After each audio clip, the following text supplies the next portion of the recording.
who are looking for husbands should come out. Now virtually half of Gbogbo Ridiimu lọ́kọ mọ́. Àwọn tó lọ́kọ dé Ridiimu. Program church ò jẹ́ kó dáná oúnjẹ fọ́kọ mọ́. So automatically, ọkọ ti lé wọn dànù. Then wọ́n tún pe altar call mọ́. O tún rí altar call? No. You know, fi ń ṣe advertisement in time yẹn, wọ́n pè mọ́. Ẹ sà, ṣe I need the church ṣá. Ọlọ́run kọ́ ló dá àdúrà. Nínú nǹkan tó Ọlọ́run dá ní page 1 ní Genesis. Ó ní lẹ́yìn tó parí iṣẹ́ kò fàdúrà kan sá. Ó ní ẹ lọ máa gbá yìnyín lórí ilẹ̀.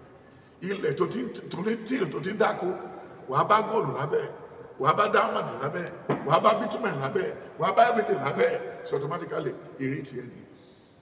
And when you look at the book of Genesis 1:5, only when God was 430 years, he begat a wife. 400 and what? 30 years. Yeah, I will call Obinrin.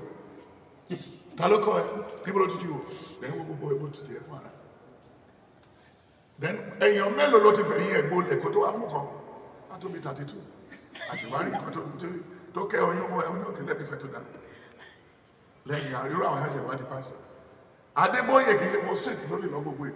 I put them on one layer down here for here. A minute on your body. And I will leave pastor.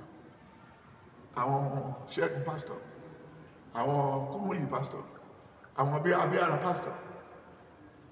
Bakari told him number 16 president. 16th Nigerian president. Told us primary. Told them we're doing boy.